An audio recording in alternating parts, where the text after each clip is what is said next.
Moisés, agora com o dedinho apontado, responde eles aí, Moisés, porque o Gilmar acabou de dizer que, para bom entendedor, né, que disse, ó, agora é a vez do Legislativo, antes foram os patriotas, né, para quem é esperto, antes foram os patriotas, agora é o Legislativo que está indo para cima deles. Vamos lá, começa contigo. Vamos lá, o ministro Gilmar Mendes é conhecido como aquele que liberta dezenas e dezenas de bandidos de colarinho branco, meu povo. Pega a lista dele aí.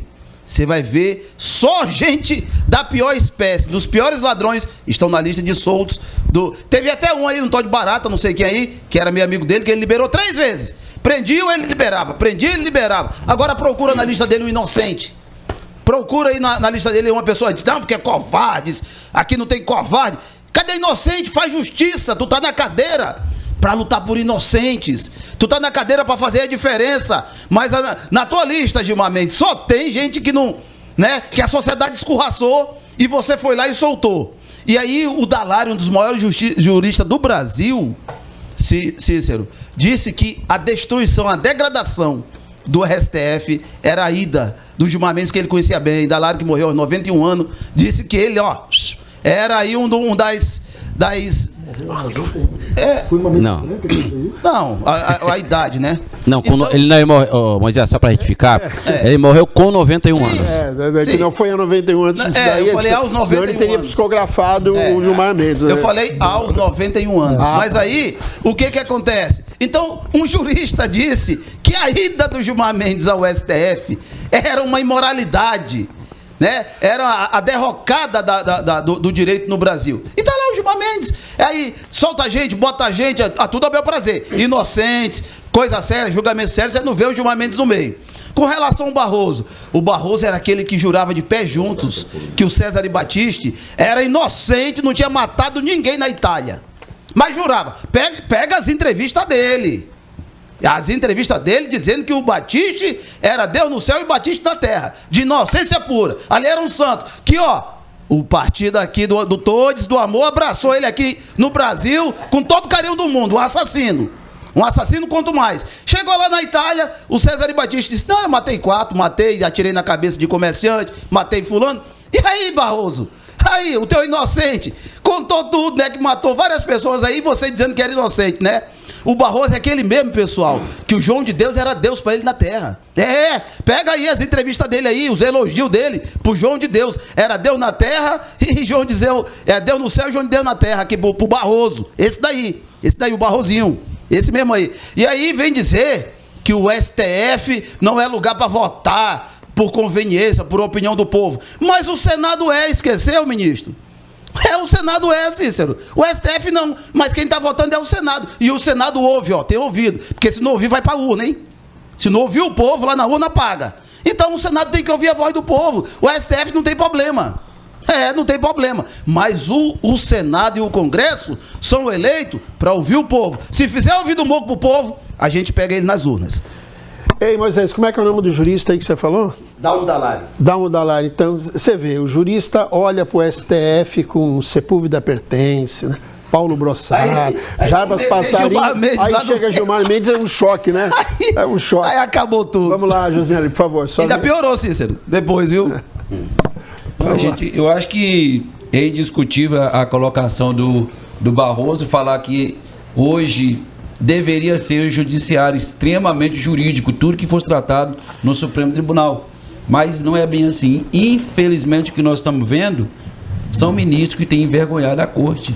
É a realidade. Há pouco, acho que tem ano passado, ano retrasado, a gente viu o Barroso indo de gabinete em gabinete de deputado federal, procurando presidente de partido para derrubar a PEC do voto impresso. Aquilo é política. Política na cara dura. Hoje teve uma denúncia aí, não sei se foi contra o Gilmar Mendes, dizendo que um senador foi ameaçado por uma ligação do Gilmar, porque ia votar em favor da PEC que limita os poderes do Supremo. Peraí, gente.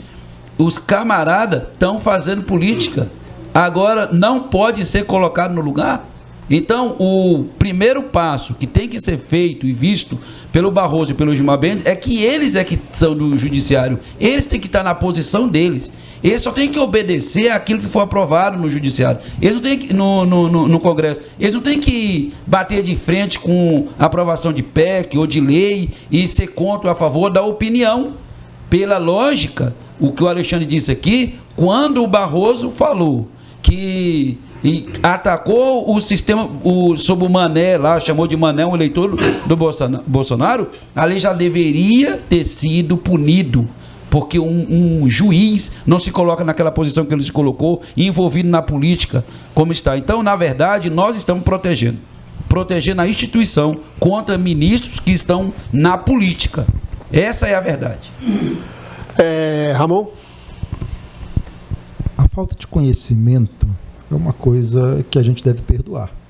Mas, esse Supremo Tribunal é político. Minha gente, o ministro Nelson Jobim foi deputado, relator da Constituinte, foi ministro supremo, ministro da Justiça do Fernando Henrique.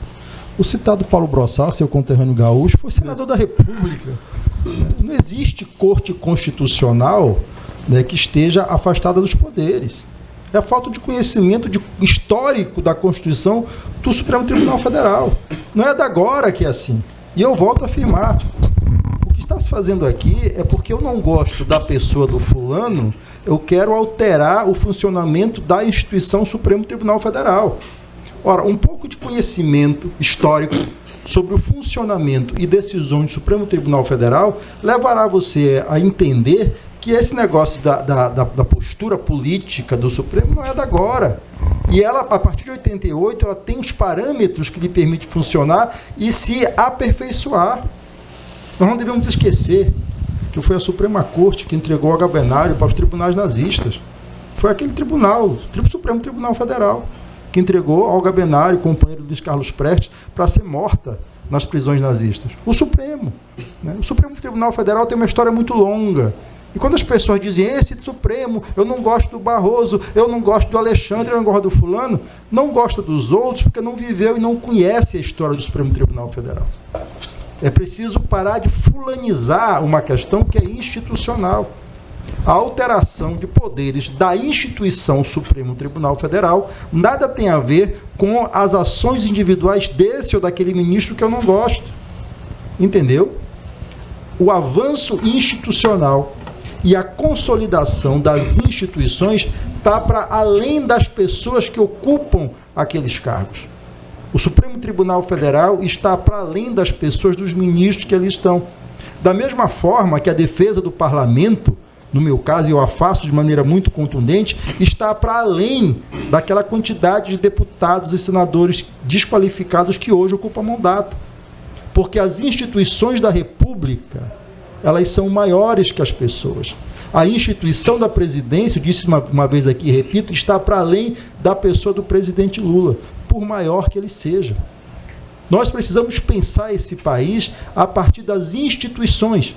Nós estamos pensando o país aqui, nessa fulanização feita aqui, a partir de interesses muito presentes, interesses pouco republicanos, eu diria. É preciso pensar o Brasil grande, como país, como Estado, e as suas instituições que lhe permitem funcionar. A fulanização é puro casuísmo de um momento em que há aí desagrado por parte da elite brasileira de algumas decisões tomadas pelo Supremo Tribunal Federal.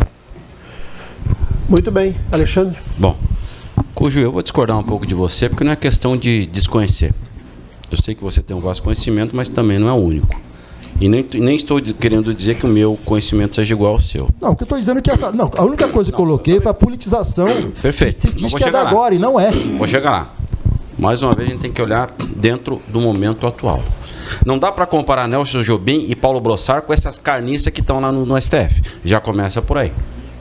Você gosta de vinho, eu gosto também. Mais ou menos como comparar um vinho bom, Cabernet, de qualidade, com uma água suja. É mais ou menos assim. Um sangue de boi? Nunca se falou tão mal do Supremo Tribunal Federal. Exatamente. Nunca. Por quê? Porque aí sim, juiz, porque as pessoas estão se sobrepondo às instituições. Hoje não se fala em STF, se fala em Alexandre de Moraes. O que roda de piada aí que antes a justiça era cega, hoje ela é careca. Por quê? Por uma série de decisões parciais que tiram a seriedade da justiça. Então, por isso que eu invoco. Eu sei que o Nelson Jobim foi, inclusive, ministro, que você não citou, do Lula, exatamente. Ministro da Defesa. Mas existia notório saber. Não tinha essa papagaiada que tem hoje. Então, por isso que eu defendo, sim, que seja um cargo de carreira jurídica, não indicação política. Porque nesse momento está vendo o quê? Que não está dando certo. Que é um oba-oba. Se fôssemos sérios, o nosso Congresso, esse presidente que falou, que eu chamei de soneca, que acordou agora, e deve estar pensando na candidatura dele, ou ao Senado, ou ao governo de Minas Gerais, acordou, tivesse acordado lá atrás, esse cidadão que está falando bonito, cheio de termos jurídicos, lindo, maravilhoso, para quem não conhece pensa que é grande coisa, já teria sofrido impeachment. Cadê o perdeu o mané? Ou então, outra, bolsonarismo. Deveria ser imparcial, não é. E não só ele, outros. Porque um juiz que julga, um juiz que investiga, um juiz que abre o processo e tudo mais, o que é isso? A justiça não tem suas limitações. Vamos pegar o 8 de janeiro. Que parcialidade é essa? Que imparcialidade é essa? Que o secretário lá foi preso, o senhor Anderson Torres. O outro que estava dando copinha, abrindo porta, até hoje batendo palma e rindo da cara da sociedade. Esse é o STF que nós temos, com uma parcialidade absurda.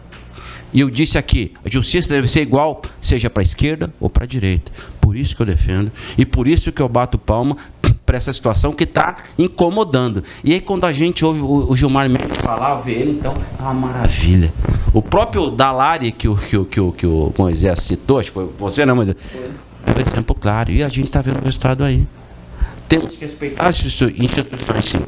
Mas não podemos aceitar que pessoas queiram se sobrepor às instituições. Porque o STF é maior do que a maioria desses ministros. Eu não quero generalizar, eu falei antes do... Primeiro vai para um lado, vai para o outro.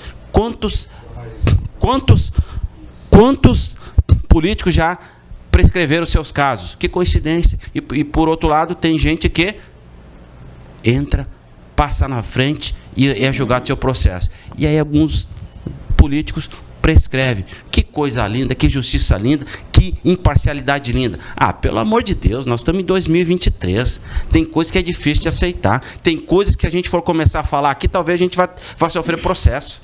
Porque não dá. Teve uma juíza que fez um comentário, foi lá e o CNJ quis aposentar compulsoriamente. E aí o ministro fazendo politicagem, ligando para deputado, visitando o presidente do partido. Que isso? O STF é maior que isso. O STF é uma instituição séria. O problema é que nem todo mundo trata com seriedade e é sério estando lá. Esse é o problema. Cícero, deixa eu dar um ponto aqui. Inclusive, teve uma jornalista que fez uma denúncia dizendo que o STF se sentiu traído pelo voto do líder do governo. Cara, se sentiu traído porque tinha algum acordo, e a gente escuta isso aí, os ministros. Nós salvamos a democracia. Salvou a democracia de quem? Quer dizer, salvou do executivo e dos manifestantes que foram pedindo o voto impresso, ou seja, salvou de quem a democracia? Esses ministros salvou para passar para outro governo? Aí agora está em crise com o governo federal, porque não foi combinado, o que foi combinado não está valendo? Isso é política na cara, não tenho condições que o juiz deixe de concordar com isso, porque isso é um absurdo que hoje quem está sendo beneficiado é a esquerda, mas está prejudicando o país de uma maneira geral. O Supremo Tribunal não tem direito de se meter dentro desse campo político do Legislativo e do Executivo, gente. Isso é um absurdo que está acontecendo no Brasil. Mas ele não pode interferir nem a favor da esquerda, nem contra a esquerda. Exatamente. Tem que ser isento. Cícero, muito bem. Só mandar um abraço pro meu amigo, meu irmão Venceslau, tá nos vendo, daqui a pouco ele vai sair. Um abraço aí. Ramon? O grande problema aqui é que quem não gosta da decisão fala que é uma decisão de direita, né, ou decisão de esquerda. Né? Todo mundo que perde no judiciário, eu acho que quem foi injustiçado. Eu vou dar um exemplo hoje. Um exemplo de hoje, o ministro Zanin, ele cassou a decisão do TST, né, que garantia vínculo trabalhista com o aplicativo. Né? O STF, e é preciso que a gente tenha uma clareza de ver isso, quando você analisa as decisões do STF, no que diz respeito ao campo econômico, ele é absolutamente um tribunal conservador. É um tribunal que sempre tem decidido a favor do mercado contra trabalhadores. E essa decisão do Zanin hoje é uma tragédia para os trabalhadores. Né? Do outro lado, em questões de costumes, que é o que sobrou para a extrema-direita, porque não tem projeto de paz e desenvolvimento, é contra o casamento homoafetivo, é contra isso, contra aquilo, porque não tem outra coisa para dizer. Então a Suprema Corte ela é progressista no que diz respeito à matéria de costume e é extremamente retrógrada no que diz respeito ao direito econômico. A decisão Zanin hoje prova isso, né? A gente precisa respeitar as instituições, meu gente. Você veja, quando se fala do Supremo aqui, há uma fulanização do ministro tal e do ministro fulano de tal. E a exposição do STF hoje não é por conta do ministro fulano ou cicrano, é justamente porque desde aquela bendita, aquela ação do mensalão, todos foram para a internet, os meios de comunicação mudaram. Não existe STF mais medíocre do que o STF que entregou Olga Benário aos nazistas. Mais medíocre que esse não existe. E não tem ninguém. Nem você que está me assistindo aí, nem os da mesa aqui, nem eu, sei a composição daquele STF, o STF mais medíocre que a história do Brasil teve, que mais envergonhou a história da justiça brasileira. Entendeu? Então a exposição dos ministros diz respeito ao momento onde você tem mídia o tempo todo, e aí sim, há uma opção que eles fizeram de estar se expondo na mídia. E aí eu critico. Agora vem dizer que o Alexandre de Moraes não tem conhecimento notório e saber jurídico, é um absurdo. Eu fiz direito. E quando eu estava saindo da faculdade há 20 anos atrás, o Alexandre de Moraes era comemorado nos círculos acadêmicos como um novo respiro, né, no direito constitucional brasileiro. Eu posso fazer crítica às decisões que ele fala, mas dizer que ele não tem fundamento, aí já é uma questão que mostra exatamente de como essa discussão está fulanizada e colocada em cima de parâmetros pessoalizados que não vale a pena a gente comentar.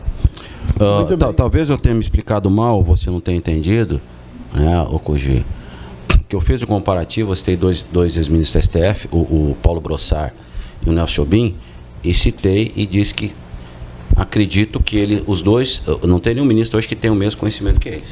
Eu não disse que alguns lá não têm notório saber. Alguns, evidentemente, com certeza não têm, mas não generalizei. Inclusive, tem que ficar claro que o Alexandre conhece muito bem, e ele sabe até onde ele pode ir, e inclusive ele é onde ele pode ir. Porque a verdade é que, conhecendo como ele conhece, ele sempre vai aonde ele quer e ninguém questiona, inclusive tirando o direito de ampla defesa, do jeito que ele fez, atacando o AB, fazendo o que faz, amparado pela Constituição que ele acha, né? Que é daquela forma que interpreta. Muito bem. Sobre a Olga Benário, o Ramon, é importante a gente colocar que não se tem conhecimento, né, de como foi o embate, né, dentro do Supremo, né, em relação a esse assunto. Coisa que agora, dos últimos anos para cá, com a questão da TV Justiça e da internet que transmite tudo, hoje há uma... E isso, eu não estou defendendo STF, enfim, eu estou falando de uma exposição que existe hoje, sei, claro. Há uma exposição gigantesca e excessiva, né? E aí todo mundo tem acesso a tudo. Então, assim, me parece que além do julgamento que os juízes fazem, porque todos são juízes, eles alguns têm, outros não têm, certa cautela, né, em determinados embates ou posições ou posturas, né, relevantes a tema X, a Y, justamente por conta dessa exposição, né? Porque hoje você... Eu acho que é a liturgia do cargo, né? E hoje eu critiquei muitas vezes aqui, quando estava no programa, quando eu critiquei, que o ex-presidente tinha uma dificuldade enorme para entender o que é a liturgia do cargo. E alguns ministros do STF é a mesma coisa. Na verdade, eles... Assim, Cícero, a gente vê claramente que os ministros não fazem nem questão de esconder nada. Eles vão lá, falam o que eles querem, não tá preocupado se alguém vai dizer que é favorável, que é contra, como disse o Cujuí. Eu não estou preocupado com o pensamento popular, com que a sociedade... Ele simplesmente decide, ponto final, e se expondo, né? Como o Barroso, quando saiu de gabinete em gabinete pedindo para derrubar o voto impresso. Qual o interesse? Por que ele tinha que se meter naquilo? Ele não escondeu para ninguém, ele foi, fez e acabou. Eu não tenho condição de ser favorável a isso. Mas na verdade a gente não pode generalizar também, né? Não são todos que se expõem, né? Depende da situação e do momento. Um tempo desse era o Dias Toffoli.